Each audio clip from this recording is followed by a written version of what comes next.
This the guys believe in the wet stuff? Yeah. Time he got 7 kids and 3 bikers. This time they got him.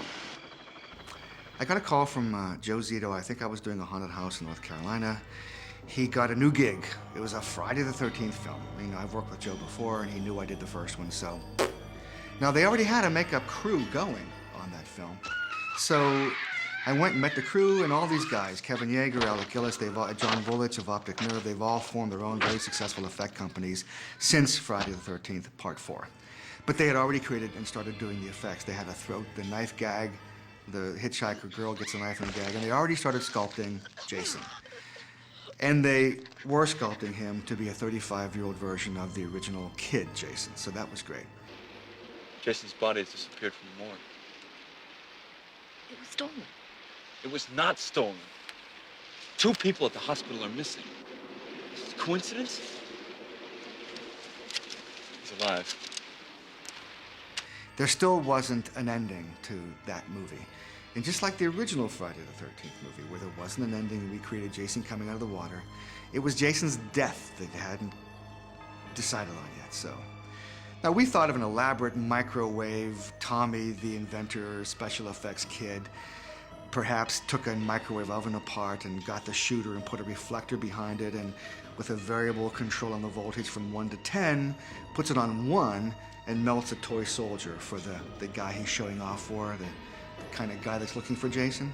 He shows him that. And at the end, when his sister and he are fighting Jason, you know, my idea was grab this thing and stick it in Jason's head, turn it up to 10, you know, cook Jason's head from the inside and have his head explode, okay?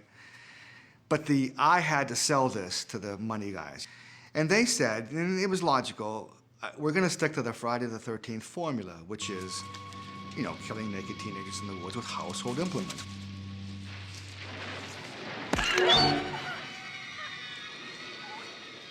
One of my assistants, John Vulich, took the Dawn of the Dead machete in the zombie's head and held it up as his head. Just one day, we're in the shop just goofing around. He says, why don't we kill Jason with this? So I thought, yeah, that's what we'll do. We'll start that way. Have Tommy smack Jason in the head with this machete, because it's just the reverse shot of it going in. But let's go a step further. Let's have Jason fall to his knees and slide down that blade. And that's what we pitched them with. That's what they decided to go with. And that is really, I mean, the ultimate death now for Jason in that movie. We built a mechanical Jason, tested it with water coming out, you know, and we actually had a guy inside Jason's head with a tongue on his finger, wiggling the tongue out of Jason's mouth, you know. But all the expressions were mechanical, cable controlled. And we did, I don't know how many takes of his body sliding down that machete. The machete was actually on a track inside the head. In fact, we even had the top of the head on a mechanism that would twist it as if it was being sliced off, you know. And we did a number of takes of that, and then the blood was the last take.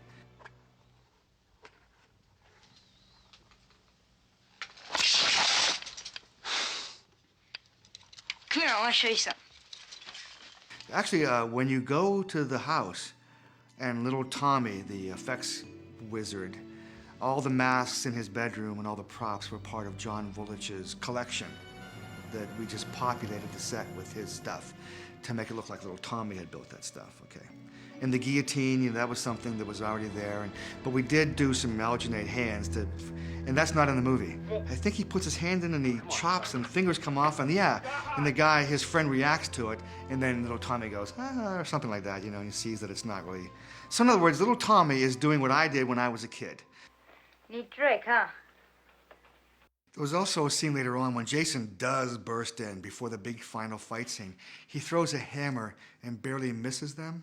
Well, that hammer was on a slingshot line, a real hammer, real heavy, a fiberglass one probably, and we shot that on a line so it would hit exactly where we wanted it to be, as close to the head as possible, you know. You son of a bitch. I'm gonna give you something tremendous. Joe wanted the girl to smack Jason in the chest with a machete. So, I mean, you could have asked Ted White to take the blow, and he probably would have, but we built this fake Jason for lighting purposes as well, for a stand-in, and take the actual impact. This has a chest gouge in it. And I think we put some rubbers with blood and we pre-cut the shirt. So hitting the machete into that groove, you'd see a big blood splash come out. I don't know how much of that is in the film, but that's what we built him for.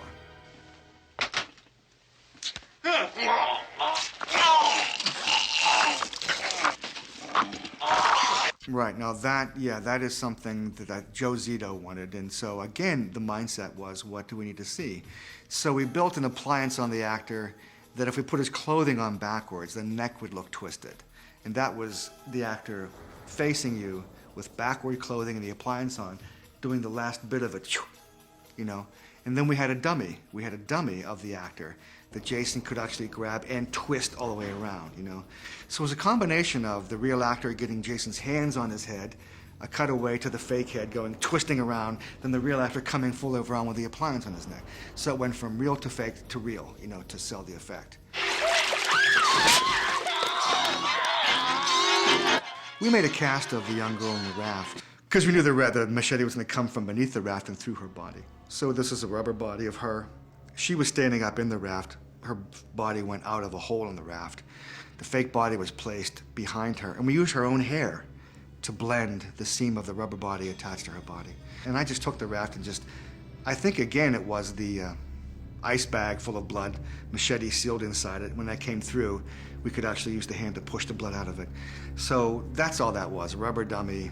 You know, it's an illusion of the machete coming through a rubber body, and she was actually safe standing in the raft. Ted! Ted! Hey, Ted, where the hell's corkscrew?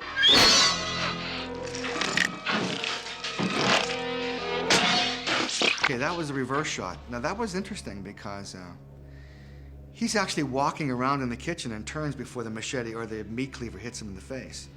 So we had to do a meat cleaver with his face cut out of it so it fit perfectly on him. And we figured out exactly what he would be doing before the machete hit him. Meat cleaver. Put the cleaver on his face and pull that out, and he had to do the exact reverse of what he had done up to that point, you know. So this way, in one shot, he could walk into the frame and it would hit him. So, but that was a quick one, and then I think we attached Crispin Glover to the outside of the house, and there was a close-up of his hand being ripped away from either a knife or a nail or something. He had been crucified into the doorway, you know. And that was a quick shot. All the effects in part 4 were very quick. They were almost registered subliminally in your head. I mean, you saw it, but quickly, which was great because Jason's death was long, and that came as more of a shock. Oh my God, when that happened, I could see the whole audience would shift backwards in their seat as if they were being sprayed with blood themselves, you know.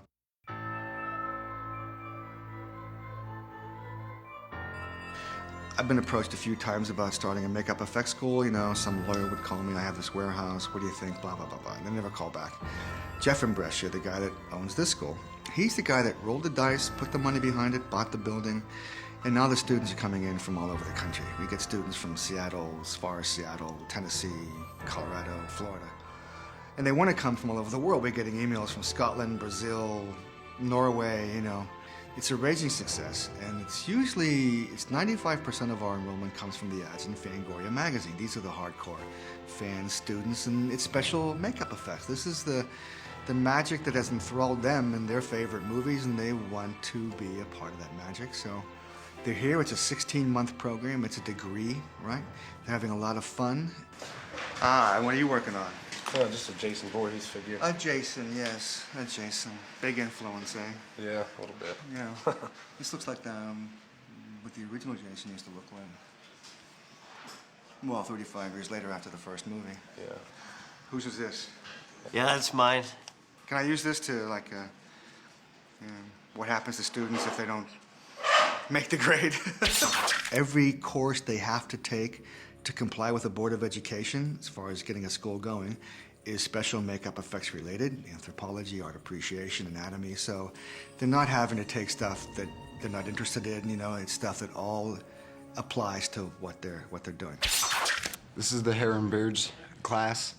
This is where they learn how to hand lay hair on the face to create goatees, mustaches, eyebrows. They also learn to ventilate and punch hair, and they learn how to make reapplicable latex beards. They use crepe hair and yak hair and human hair. They learn techniques of straightening and blending and putting it on to make it look as realistic as possible. Well, this is an example of a maquette. If he had been given a script and the script wasn't very explicit about what the director or the producers wanted to see, then you create something like this for their approval. They make changes, they like it as is, and it becomes the collaboration between the artist and the creators, you know, producers. Some of the things I've learned at this school include sculpting, mold making, life casting, small effects makeup, straight makeup, animatronics, all kinds of things. Tom's an interesting guy. He's a big inspiration for me. When I grew up watching movies, horror movies, the first guy I see in the credits always and saw his work, and in Fangoria, he was the guy that inspired me to do a lot of things. So Tom is definitely, you know, one of my idols. He basically, you know, his personality brings the best out in you, and that's being around him always made me feel better about myself. And even though he likes to tease me all the time, so that's a good thing.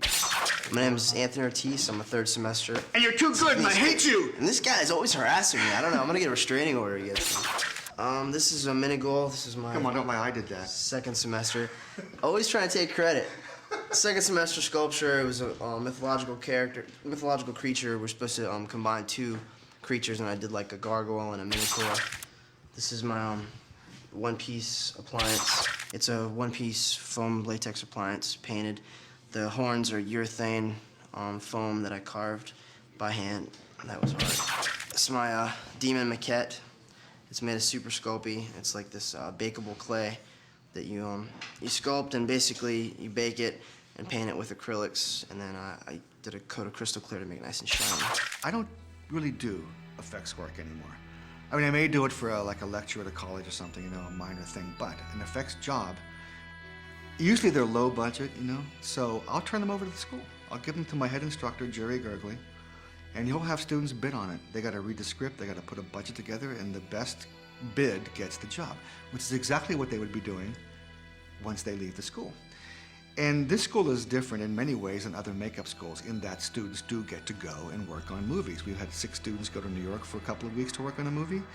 If I get a commercial job, the students will do it, you know? So they work on commercials, they work on billboard ads, they work on police training videos, they work on accident simulations. But they do get to work someplace where there's a camera pointing at them and some guy's going, action, you know, which is great training for them when they get out of here.